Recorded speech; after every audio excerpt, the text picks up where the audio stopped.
In this video, I want to present how to install Proxmox virtual environment. And if you're not sure what Proxmox is, the Proxmox is a Type 1 hypervisor, or in simple words, it's a Debian, so it's a Linux distribution-based operating system that lets you easily run other operating systems. What I mean, once you have Proxmox installed, you can then also install various like Windows, Linux and other operating systems on top of that Proxmox hypervisor. And you can run all those operating systems at the same time. And the role of Proxmox is to distribute the resources like a CPU or memory. It will distribute it dynamically to each of those operating systems. You can also run something called LXC containers or Linux containers on Proxmox. But don't worry about it too much, because I know they are weird names, and at this stage you should just be aware that you will be able to run all those operating systems and all those LXC containers at the same time when you have that Proxmox installed. They can all run simultaneously. Okay, so how to install that Proxmox then? I've got a very cheap Celeron 5100 based 4-core mini PC that I bought for I think around £60 or something like that, which is around $70 I guess. And well, I had to add some SSD and memory because it didn't have any when it arrived. And I will show you today the installation process on that mini PC. But in fact, you can install Proxmox on nearly anything. You can install it on old laptop, old PC, or even on some network-attached storage devices. So to first install Proxmox on that mini PC, you first need to download Proxmox VE ISO from Proxmox website. You also need a USB drive. I've got a 16 gig SanDisk SSD drive here, but I think even 4 GB is more than enough, because the ISO image is like 1.5 gig. But you have to be careful, because we will erase all data from this USB drive in the process. So make sure you don't have anything important on it, or you simply copy it somewhere else. So we need to insert it to laptop or PC, any other device, and then we just Google Proxmox download. That's it. First link at the top. And you will see not only Proxmox VE, but you will also see Proxmox Backup Server and Mail Gateway. But we are interested in the first one, the top one, Proxmox VE 8.4, and we click that download button. And the fact that it's Proxmox 8.4 doesn't really matter, because the installation process didn't change for like years. So you will see the process is very similar even if you run different version of Proxmox. So we just wait for the download to complete, and next we need a program like Rufus, Balena Etcher or other that is able to create bootable USB drives. And as you can see, I use Balena Etcher for that. I already have my USB inserted, so I just start Balena Etcher. I will pick the image we just downloaded, and then I will choose the SanDisk USB drive as my destination. And then Balena Etcher will do the rest.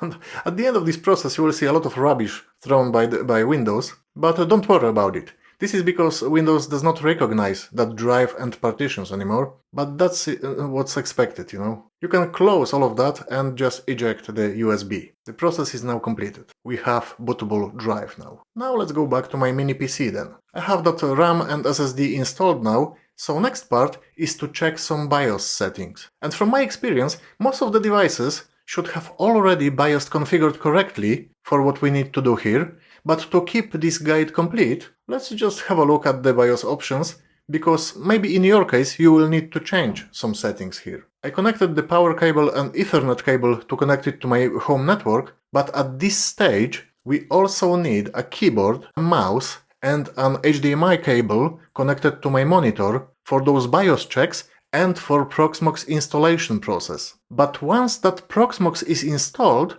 you can disconnect the keyboard, mouse and HDMI cable, because Proxmox can be controlled remotely over our home network. You will see what I mean. As you can see, I didn't insert the USB drive yet, but it shouldn't really matter if you do it now or later. To get into my BIOS on this mini PC, I have to start my mini PC, and then I keep pressing the delete key on my keyboard. But depending on the BIOS, it might be a different key, like F2 or F12 for example. So you have to figure out which key you have to use to get into the BIOS on your machine. And we are in BIOS, we are interested in advanced options, in CPU configuration, I have to make sure I have virtualization enabled. And I have Intel processor, so it's called VMX. But if you have AMD processor, you should be looking for something like AMD-V or something similar. And simply make sure that option is enabled. And this is interesting because security, you can see secure boot.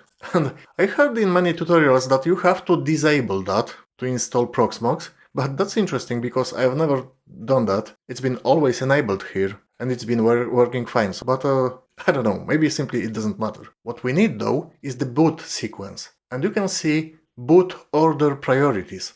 And we need to have our USB device as the first option. I mean, at least it has to be before our hard drive boots up. But I don't have to change anything here because it's already set to USB device as a first boot option. So now I insert the USB drive.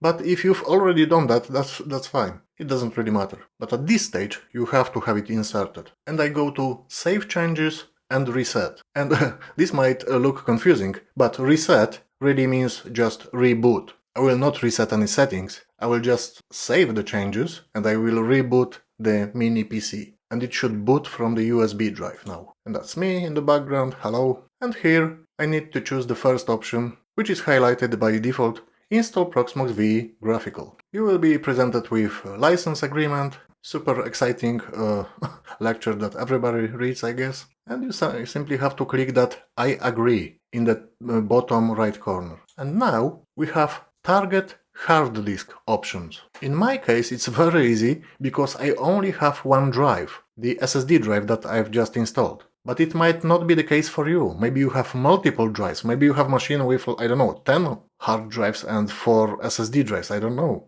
What I want you to be aware of, if we click on those options, by default, the ext4 file system is chosen. And I am okay with that. But if we click on that drop-down menu, you will see that the XFS is available, but also ZFS and BetterFS. The ZFS is really interesting one, and you can see it has many RAID configurations, which can be used for either speed or redundancy reasons. But at this stage, I only want you to be aware of that. If this is your first Proxmox installation, then picking the ZFS option, or ZFS I should say, might not be the best option, because there are some bits and bobs that you have to know about to make sure that ZFS is really what you need. And we will talk about ZFS a little bit later, so for now let's just leave that ext4 file system, but just be aware that you can change that settings here by clicking that options button if you want to have different file system for your boot system drive, okay? So let's just click next in the bottom right corner, and here we have to choose the country, and the time zone and keyboard layout should be chosen automatically, so just click next. And here you pick the password for your root user. So you have to type in the password and then you have to type in again just to confirm. And regarding the email, it's up to you if you want to use your email, but any email will do, you know, even the fake one. There's nothing wrong providing your email here, because you might have some notifications from Proxmox when something goes wrong. Anyways, now we have Management Network Configuration tab. If I click on those interfaces, you can see I've got 4 available, but only 1 with green light. But maybe you've spotted already that I have a network interface card with 4 ports, but only 1 cable connected, so it's chosen automatically. Second option, hostname, is if you wanted to use it instead of IP addresses in if you need a fully qualified domain name, that's something you put here.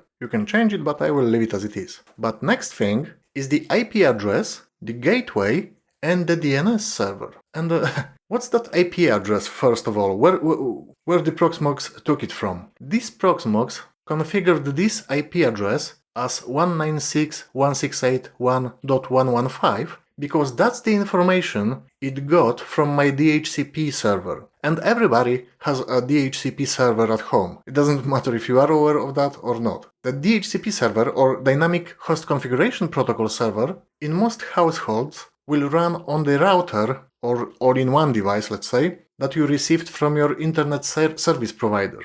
And all your home devices will get the IP address from that DHCP server or service. And Proxmox will work perfectly fine if you just accept what's here. You can right now click next. But while for your laptop or phone or whatever device or TV, it doesn't matter what IP address it has, for Proxmox you're much better off to have a so-called static IP address. And I will try to quickly show you how to assign static IP address without making it like a, DHCP training video. So basically what I have to do, I have to log on to my router, the device that I got from my ISP provider. You will find the credentials, how to log on to it. You will find the credentials on a little sticker on the device itself. It will say like a management IP or something like that, and the credentials will be there. For me, I know the address is 192.168.1.1, the username is admin, and the password, I have to read it from that sticker. And that's it. I can configure now this device, this router. What I'm interested in is the LAN portion. I have it here in the bottom right corner. And you can see it's the same IP address that I just typed in my browser, 192.168.1.1. It's this device itself, and then below is the IP address range. When I see range, that means it's something DHCP related. And you can even see DHCP is enabled on the next line down. If we just go there to that tab, you can see again on the left is the IP address of the device itself. Below is something called a subnet mask. And on the right, you have the beginning IP address and the ending IP address. And the ending IP address will usually be set to .254 or something like that. But I changed that number to 200. Why do I change it to 200? Because I'm narrowing down the scope for the IP addresses that DHCP server can assign to other devices. All my home devices, if they get the IP address from this DHCP server, they will only get IP addresses from the range 192.168.1.3 up to 192.168.1.200. And that remaining range, which is from .201 to 2.254, is available now for me, and I can assign those IP addresses statically for any devices I want to configure statically. And what I usually do, I'm not saying that you should do the same, exactly the same, but I just want to tell you how it works in my network. I usually assign 192.168.1.201 to the Proxmox itself. This is the first available static IP address. And what I do next, once we start creating virtual machines and LXC containers, etc., they will have so-called IDs, like VM ID or container ID. And everything I run on my Proxmox, I will also set static IP addresses for those devices. If I create virtual machine with ID of 202, then I will statically assign IP address of 192.168.1.202. And if I create container with ID, let's say 210, then I will assign statically IP address 192.168.1.210. It makes life so much easier. I know it's more difficult at the very beginning, but it's so much easier later on to work with all those, virtual machines and containers in the Proxmox environment. If we go back, so you can see the gateway, that's the default gateway I meant, and the DNS server can also be left as it is, but the IP address for the Proxmox itself, I will change it to 201, and I can be sure this IP address is available, because none of the devices in my home network will be able to get IP address from range of 201 to 254. I know it's complicated, don't worry about it. It's it's very difficult to explain everything about DHCP in 2 minutes. Here it looks like a summary, but it's pretty important button at the bottom.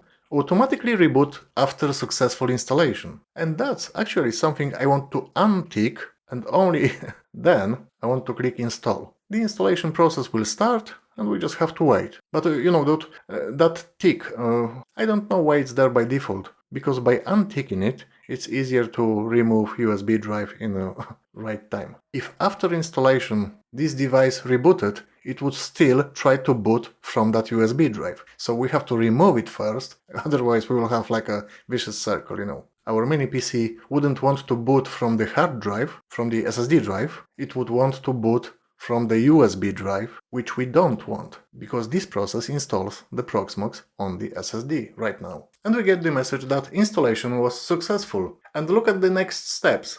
It says reboot and point your web browser to the selected IP address on port 8006. You can write it down, because that's how you will access your Proxmox server. And as you can see, the IP address is exactly what I assigned statically, 192.168.1.201, and we need port 8006 to access Proxmox user interface. So I will remove the USB drive now, and I will click that reboot. And now my mini PC will reboot, but now it will boot from the SSD drive. And this video looks terrible. Sorry about that. But doesn't really matter, because that's not how we are going to use our Proxmox. Basically now, you can simply turn it off. We know everything works as expected.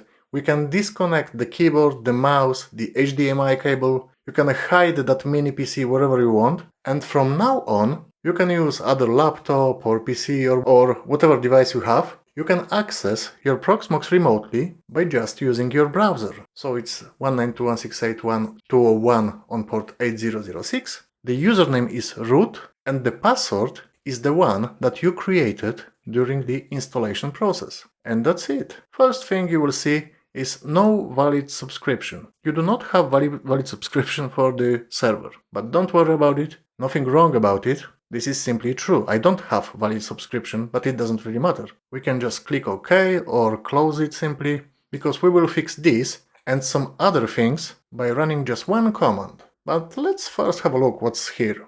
In that data center summary, you can see the status is green. At the bottom it will show again that information about no subscription, but don't worry about it. Then if you go to storage, you will see local, and you will see that the content is for backups, ISO images and container templates. This is the default location where all those items will go, and you will see it later on. Below is the local -LVM, and this is the default storage for disk images and the containers. But this is something you can reconfigure if you have more disks. You can point it to different locations, and this is the place where you can even reconfigure. Maybe your backups will be completely somewhere else, ISO images again somewhere else. You are free to reconfigure it the way you want. But I will leave it as it is. I have only one SSD drive anyways. And if we click that PVE and the disks, you have again that LVM, and that LVM, as you can see, it's red. But it doesn't mean there is something wrong with it. It's simply assigned space to LVs rather than used. Might be a bit confusing. Never mind. Don't worry about it simply. Especially if you have one drive only, that will I think always will be red. And the LVM thin, you can also have the information about that. But then you have that ZFS again. For me, it says no disks unused, because I only have one disk and it is used by the Proxmox itself. But if you had some spare disks, you can keep attaching them to that mini PC, and then you can create ZFS pool. And you can create RAID configurations and, but you can see compression, A-shift, etc. This is like that's why I kind of omitted this topic, because if you are just starting with Proxmox, this is something you can hear about, but at this stage, I would just leave it as it is. Then if we go to that subscription, you can see we have no subscription key. Yes, because I didn't pay for subscription. You can pay for like enterprise grade support, but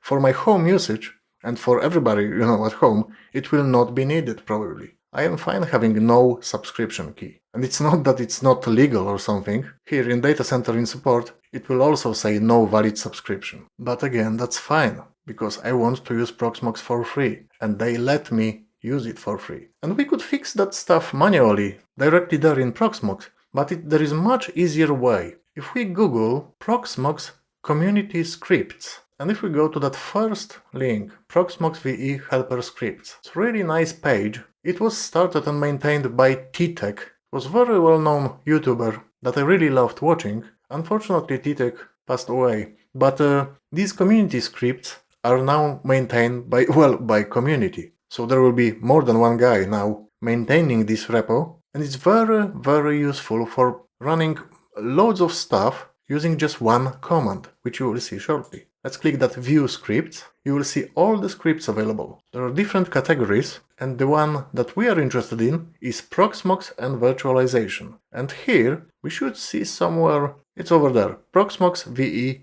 post install. So it's the script that you are supposed to run when you complete Proxmox installation. And instead of manually changing million things, this one script will do everything for you. And you can see that you have to run that command in Proxmox VE shell only. What that means, I will copy this command. Here on the right, you can copy it because it's pretty long. And it even tells you, be careful when copying scripts from the internet. Always remember to check the source. And the source script is also available, so you are free to check that. But I know that it's okay, so I just copy it. And we go back to Proxmox, to the PVE, to the shell. That's where they ask us to run it. And I just paste it. And I just press enter. And it asks me like a series of questions. Do you want to run that post-install script? Yes. Do you want to correct the VE sources? This is so the packages are available for my Proxmox server, and I say yes. And now the repository. Currently, what is configured and why I get those errors,